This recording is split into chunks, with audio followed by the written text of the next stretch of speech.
Hi, Valerio. This is Christina from The Upcoming. It's so lovely to speak with you today. Thank you. To start, could you tell us what Feeling Better is about? Well, Feeling Better is about a love story in a very special place in which people are alone, with no responsibilities, with no fear and no problems, even if they are in a clinic bad conditions. But they have no problems because their soul is free to stay in that hospital and to move and to live their day close to their body. This means that the story means when you are blocked in your life, you are paralyzed. When you meet someone and you open your heart to emotions and life, you could back to live and to feel life in general. So it's about the cure, more or less. It's how love cure people. And what inspired the idea for this film? The inspiration comes from the fact that we are made of love. We are made of fear to face emotions, even the good one, the good vibration, the good people. So about people find strength and courage to love. Their best moments, our best moment is when we love, where we fall in love, because we can do anything. Don't eat for 1 week, don't drink, because priority is something that you cannot understand.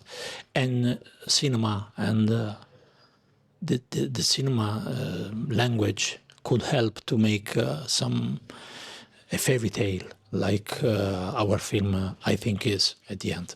Were there any specific spiritual ideas or philosophies that influenced your film? When I thought to this movie, to the atmosphere, to the colors, I had in my mind not only but 3 movies that influenced me. The Alexander Payne movie with George Clooney. That one, I'm going to tell you the title. Then Lost in Translation, and that magic atmosphere and unreal atmosphere, but very deep, very moving.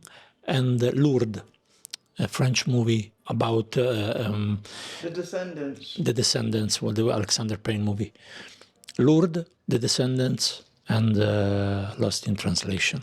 And this film explores the space between life and death. What do you find the most interesting about this in-between state between life and death? I choose to tell the in-between stories of the characters, because in between you can find the real essence of all existential topics, life, death, time, memories, courage, fear, everything. So the in-between could tell more than maybe a death condition or a fully life joy. That's why we choose that moment of the life of people that we tell. And would you consider your film a ghost story? No, absolutely not. We made rules when we write, and the first one was they do not pass across the wall. They are not ghosts. It's impossible to tell and to find people that tell you something about this, because no one, or I don't know, but only few come back from a state like this, no? But it's not a ghost story. It's an allegoric story of human beings. And did you do any specific research in regards to comas and coma patients before writing your script? We talked about a doctor. She began to tell about that word. We stopped there because it's too complex word. It's too, and we have to respect that kind of trip that people and families of people that are in that condition live. So we use the coma as a pretext to tell their emotional condition. We do not face deeply the coma situation and the clinic situation and everything. So aside from starring and directing in this film, you also co-wrote the screenplay. Can you walk us through your writing process? Acting and directing, it was my first time, and I was scared about it, but I choose the right people around me that I trust a lot, so was not so difficult. But editing myself was really hard because it's you have your face in front of you 10 hours per day. You know everything about you, and so you you hate you every time, every day. But we did it. And how did you find the experience of filming in a hospital setting? It's not my first time. I'm an actor, so I did a lot of movie in the hospital. But we imagine that this hospital has a special one, so we played a lot with set designer to build something that we didn't see, we never see. So we play. And why did you decide to keep your main characters nameless? The main character, the characters has no name because I want that their identity would be known by audience only across what they see now and there. You know what I mean? We don't know about them, about their name, their story, their work, their jobs, because just to put this character as a universal one, so we can be them, and they can be everyone. So it's not important their name for me. So the characters in your story have a very interesting sense of community when they're trapped in that in-between state. Can you tell us a bit about what inspired you to write that? Without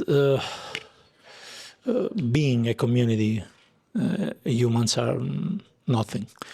We together we are always something more that you could learn. We have to learn to stay alone, but we are born to stay with the others. I think it's my opinion. So the community is the place in which I grew up and I want to be. So, and cinema is the maximum experience of this concept. What qualities were you looking for in the actress playing her, and why was Dolores Fonzi perfect for the part? Because I felt in love with Dolores when I saw an Argentinian movie in 2015. And then when I think that this character could be a stranger actress, I thought about her, and I sent the script, and she accepted. She's amazing. She's a great person, great director, and great actress. And as the newcomer to this strange in-between state, can you walk us through how you wrote her reaction to, I guess, going into a coma? How did you navigate that? She never gave up to her condition. So my character is quite in a comfort zone with a coma, with no responsibilities, and instead she was really she's a warrior. She wants to live. So, but when they meet and they found themselves, she was very sad to leave, because living it's represent forget everything. So it's a strange movie. We find a lot of things, of stuff, while we write, because when you face love, you face everything about the human being. And was there a particular scene in the movie that was very challenging or emotional for you to shoot? Yes, the wind scene. It was me. I was flying for 1 week, and it's not a good vibration. It's not a good experience.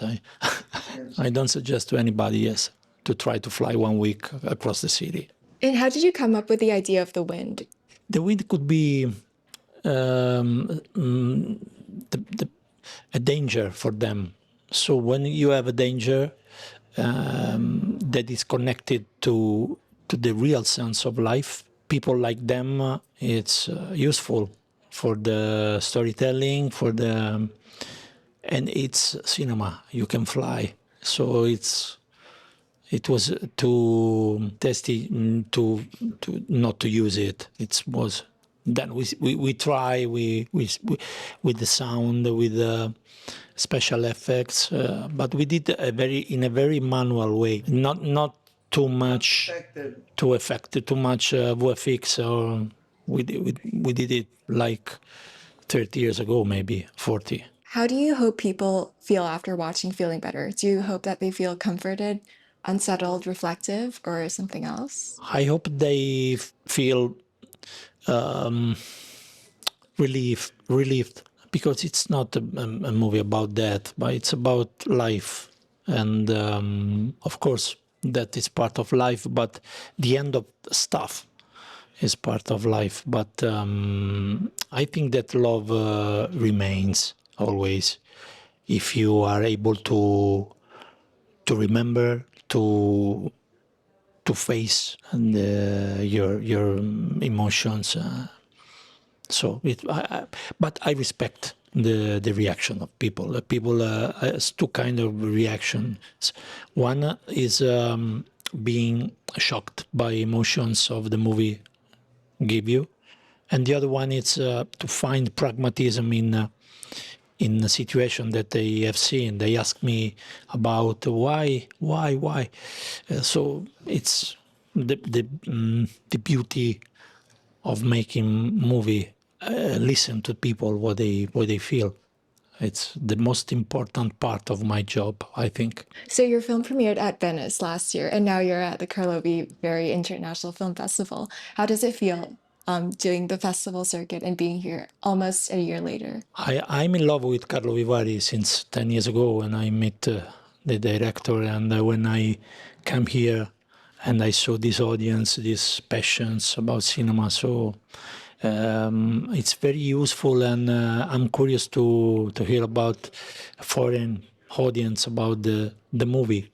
Also in Venice, I had the same curiosity, because it opens horizons. So there were a lot of foreign press, and festivals risk to remain the only place in which cinema is discussed, is because in Italy we fight a lot because screenings are closed. We had to make a great struggle to put cinema at the center of the cultural job, but we never give up. Thank you. Bye. Thank you. Grazie. Bye. Ciao.